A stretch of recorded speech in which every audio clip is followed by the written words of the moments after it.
मुख्य परीक्षा UP PCS में बहुत कम समय बचे हैं, तो इस इतने कम समय में कौन सा ऐसा विषय है, वैकल्पिक विषय, जिसको आप लें और तैयार भी कर लें, तैयार के साथ साथ उस पर कमांड भी हो जाए। तो ऐसे कौन से विषय हैं?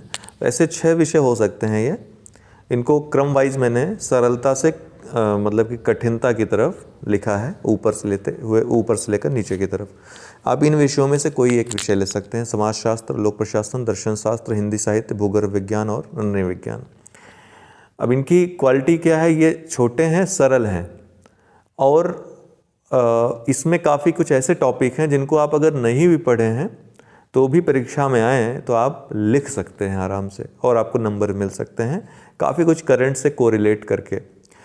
ठीक है, दर्शन शास्त्र को अगर छोड़ दिया जाए, दर्शन शास्त्र बहुत कुछ लोग ऐसे होते हैं जो विचारशील होते हैं। विचारशील लोगों के लिए दर्शन शास्त्र बहुत ही बेहतरीन विषय है, बहुत अच्छा विषय है, और अच्छे अंक भी देता है।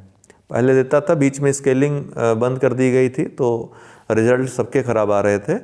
ठीक है, इक्का दुक्का लोगों को छोड़ करके, लेकिन अभी स्केलिंग लागू होगी। एक प्रकार से हरी झंडी दे दी है अध्यक्ष महोदय ने अनौपचारिक रूप से।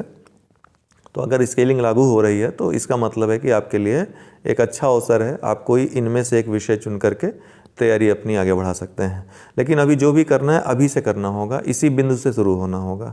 समाजशास्त्र और लोक प्रशासन की बात करें तो समाजशास्त्र सबसे सरल विषय इसलिए है क्योंकि इसकी जो अवधारणाएँ हैं, इसके जो टेक्निकल वर्ड्स हैं, उनसे आप पहले से परिचित हैं, बचपन से परिचित हैं, जो देखते आ रहे हैं। सेकंड पेपर जो भारत का अभी हम आपको समाजशास्त्र, चूँकि मैं पढ़ा रहा हूँ तो समाजशास्त्र की रूपरेखा बताऊँगा।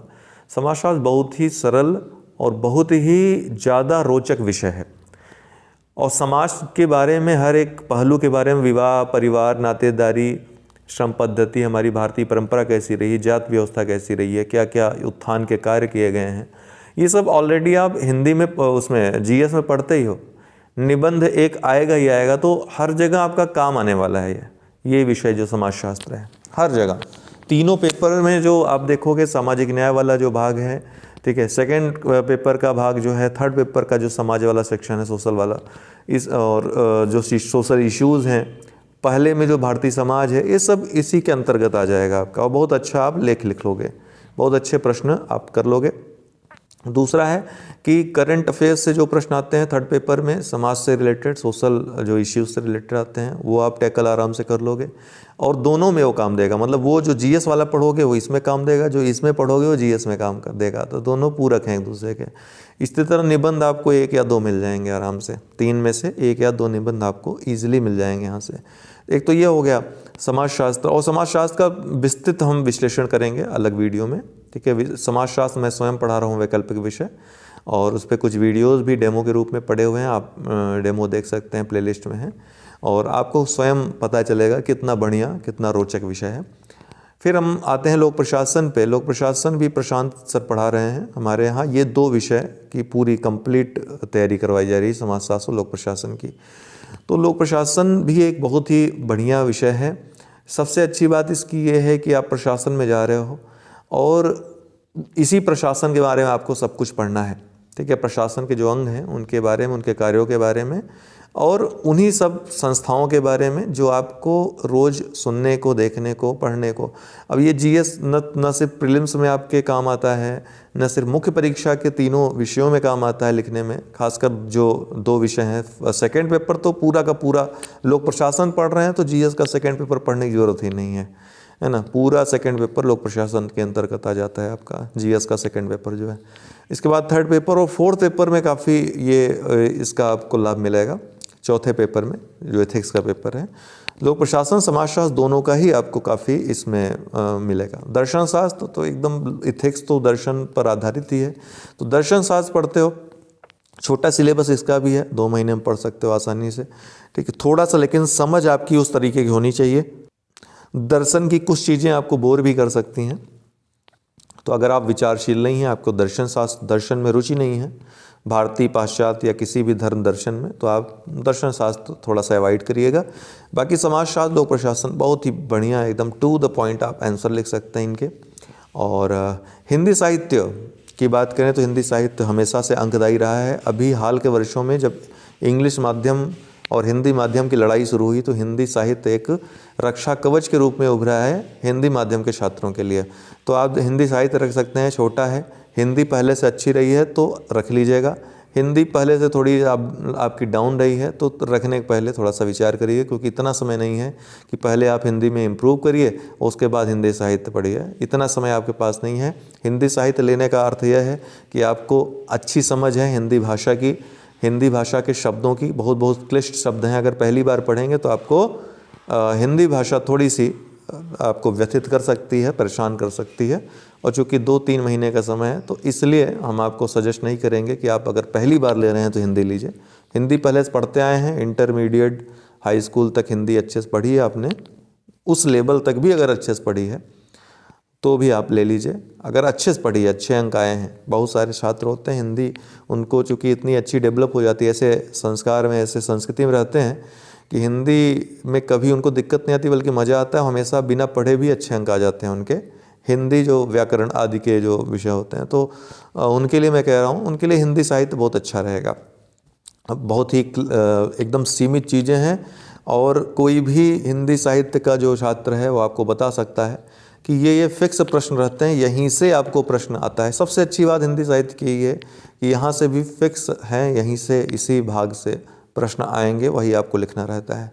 ठीक, तो ये आप ध्यान रखिएगा। समाजशास्त्र, लोक प्रशासन, दर्शन शास्त्र, हिंदी साहित्य। इसके बाद भूगर्भ विज्ञान की बात करें तो भूगर्भ विज्ञान जिनका भूगर्भ विज्ञान विषय रहा है, बीएससी बीए में जो ले लेते हैं, ठीक है, तो जियोलॉजी एक बहुत ही बेहतरीन विषय है, बहुत ही बेहतरीन, बहुत छोटा, बहुत ही संक्षिप्त, बहुत ही बेहतरीन। अंक भी आते हैं इसमें काफ़ी अच्छे, क्योंकि बहुत ज़्यादा लोग जियोलॉजी लेते नहीं हैं, इसलिए आपको रिजल्ट में इतना जियोलॉजी दिखता नहीं है।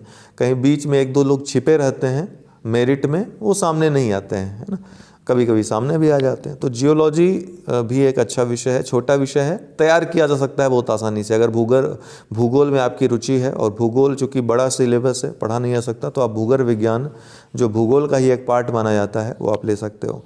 नृविज्ञान जो कि मानविकी का विषय भी कह सकते हैं इसको साइंस का विषय, दोनों ही स्थितियों में रख सकते हैं इसको। तो एंथ्रोपोलॉजी आपको पता होगा कि पिछले लगभग 4-5 सालों से काफ़ी ज़्यादा चर्चित विषय रहा है। अच्छे अंक मिल रहे हैं, बहुत सारे लोग सेलेक्ट भी हो रहे हैं। ये भी छोटा विषय है, संक्षिप्त है, और जब स्केलिंग हटा दी गई थी तो नृविज्ञान ने तहलका मचा दिया था। क्योंकि स्केलिंग लागू हो जाएगी तो ये अन्य विषयों के समान इसको रख सकते हैं, लेकिन तैयार किया जा सकता है।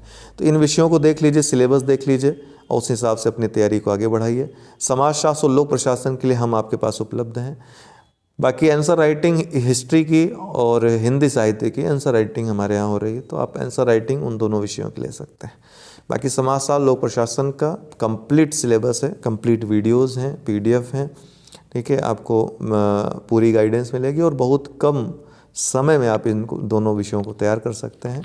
और ये दोनों विषय कंप्लीट हो चुके हैं, मतलब कंप्लीट करने की ज़रूरत ही नहीं, आपको कंप्लीट पूरा सिलेबस वीडियो और PDF मिलेंगे। समाजशास्त्र के जो सेकंड पेपर के कंटेम्प्रेरी इश्यूज़ हैं उन पे चूँकि मैं वीडियोज़ अभी नहीं बनाया हूँ, अब जो करंट अफेयर्स आएगा उससे रिलेट करके अपडेटेड मटेरियल आपको उससे मिलेंगे। बाकी जो सैद्धांतिक पोर्शन है वो कंप्लीट है पूरा, फर्स्ट पेपर सेकंड पेपर का, आप उसे देख लीजिए, PDF को बार बार अध्ययन कर लीजिए, बहुत जल्दी ये आपका तैयार हो जाएगा।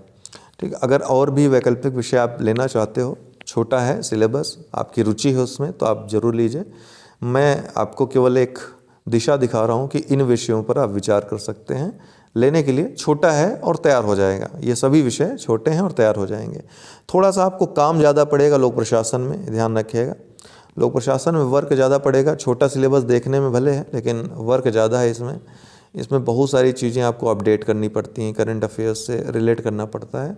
क्योंकि लोक प्रशासन में आपको छात्र जो मिलते हैं बहुत ही ज़्यादा मतलब कि वास्ट मिलते हैं अध्ययन करने वाले। जैसे UPSC में भी लोक प्रशासन ज़्यादा रखते हैं, यहाँ भी लोक प्रशासन लोग ज़्यादा रखते हैं। तो बहुत पहले जो तैयारी कर रहे हैं उन्होंने अपना मटेरियल काफ़ी रिच कर लिया है, तो उतना रिच आपको मटेरियल करना पड़ेगा और उसके लिए आपके पास टीचर उस तरह का होना चाहिए। जैसे प्रशांत जी हैं तो वो उन अनुभव भी रहा है, चूँकि एग्ज़ाम UPSC वगैरह देते रहे हैं वो, तो उनको उनके पास जो नोट्स होगी वो जो लोग अध्ययन कर रहे हैं उनको पता होगा कि काफ़ी रिच नोट्स होगी उनकी। तो इस तरह से आपके पास आसपास कोई टीचर हो या फिर अगर प्रशांत जी से ही मदद लेना चाहते हो तो आप ले सकते हैं। अपने से करने के प्रयास में मत पड़िएगा, क्योंकि समय इतना नहीं है। अपने से किया जा सकता है सब कुछ, ऐसी बात नहीं है, लेकिन आपका समय ज़्यादा लग जाएगा। टीचर से हेल्प लेंगे तो वो आपकी मदद कर देगा कम समय में। तो ये बस अंतर हो जाता है। बाकी कर तो आप सब कुछ कर सकते हो अपने से, अगर स्वावलंबी हो तो। इससे बढ़िया, स्वाध्याय से बढ़िया तो कोई चीज़ होती नहीं है। उससे काफ़ी आप खोजी प्रवृत्ति के बन जाते हो। अपने से काफ़ी चीज़ें आप खोज लेते हो जो टीचर भी नहीं समझ पाता है, जो टीचर भी शायद उसको भी नहीं पता होता है, क्योंकि वो एक सीमित ज्ञान से बधा होता है। आप अगर टीचर पर पूरी तरह डिपेंड हो जाते हो अपने, ठीक है, जो टीचर है जो केवल टीचिंग कर रहा है, उसका काम केवल टीचिंग करना है, तो वो एक सीमित दायरे में रहेगा। और अगर आप पूरी तरह से उसी पर डिपेंड हो जाओगे तो क्या होगा कि आप एक लिमिट में बंधे रहोगे। जितना टीचर जानेगा उतना ही आप जानोगे, मैक्सिमम। आपका मैक्सिमम जो रेंज है वो कहाँ तक हो जाएगा, उस टीचर तक हो जाएगा। जितनी उसको नॉलेज है उतनी ही आपको। लेकिन आपको अपने अध्यापक से ज़्यादा नॉलेज लेनी है, ठीक है। सफल होना है तो आपको ये मान के चलना है। ऐसा नहीं कि उसके बराबर नॉलेज या उससे थोड़ी बहुत कम नॉलेज में नहीं चलेगा, काम चलेगा, लेकिन आपको प्रयास करना है कि आप टॉप 10 में आओ। और उसके लिए आपको खोजी प्रवृत्ति का बनना होगा। आपको तमाम मैगजीन्स पढ़ने होंगे, न्यूज़पेपर पढ़ने होंगे, वहाँ से कलेक्ट करना होगा चीज़ों को और जोड़ना होगा, अपने मटेरियल को रिच बनाना होगा। अवधारणा अगर समझ में आ जाएगी, कॉन्सेप्ट समझ में आ जाएगा, तो आपको ये भी समझ में आ जाएगा कि किस जगह कौन सी चीज़ जोड़नी है, ठीक है। और ये इस काम में मदद आपका कौन करेगा, अध्यापक करेगा। तो ये विषय हैं जिनको आप लेने पर विचार कर सकते हो। बाकी अगर कुछ क्वेरी हो तो कर सकते हैं। और ये व्हाट्सअप नंबर है मेरा 9453775039। संपर्क करके अगर कुछ क्वेरी करनी है, पूछना है तो पूछ सकते हैं। दूसरी बात है कि बहुत सारे कमेंट बॉक्स में लोग और मैसेजेस में पूछते हैं कि सर इस पेपर में नंबर मिलता है कि नहीं मिलता है। हम आपको ये रियलिटी बता दें कि आप किसी भी विषय में, कोई भी विषय आप पढ़ रहे हो, उस पर विश्वास करिए, उसे अच्छे से तैयार करिए, उसमें अंक मिलेगा ही मिलेगा। आपका दुर्भाग्य रहेगा तो संस्कृत में भी अंक नहीं मिलेगा। जैसा कि मैंने आपको 2019 वाले में दिखाया कि संस्कृत में फर्स्ट पेपर या सेकंड पेपर में किसी को 140 मिले हैं तो फर्स्ट में 7-10 नंबर इस तरह से मिले हैं। तो ये तो दुर्भाग्य है और हमारी प्रणाली की वो प्रणाली का दोष है। नहीं तो नंबर तो संस्कृत में बहुत ज़्यादा मिलते थे, ठीक। तो ये सब चीज़ें रहती हैं। तो हर एक विषय अंकदायी होता है। भ्रष्टाचार की अगर आँच नहीं हुई तो उसमें आपको अंक मिलेंगे ही मिलेंगे। आपका काम है कि आप उसे अच्छा बनाओ, मेहनत करके उसे रिच करो, ताकि एग्ज़ामिनर देखे तो नंबर देने से उसे रोक न पाए कोई, वो नंबर देकर ही आपको रहेगा, ठीक। ये चीज़ है। उम्मीद है आपको कुछ दिशा मिली होगी इस वीडियो से। बाकी समाजशास्त्र का एक वीडियो हम आपको परिचय वीडियो आज देंगे, देखिएगा समाजशास्त्र के पूरे सिलेबस को। उसमें हमने आपको चर्चा करेंगे और बताएंगे कि किस तरह से आपको पढ़ाई करनी है, किस तरह से एनरिच करना है अपने ज्ञान को और अपने प्रश्नों के उत्तरों को, ठीक है। चलिए, बहुत बहुत धन्यवाद।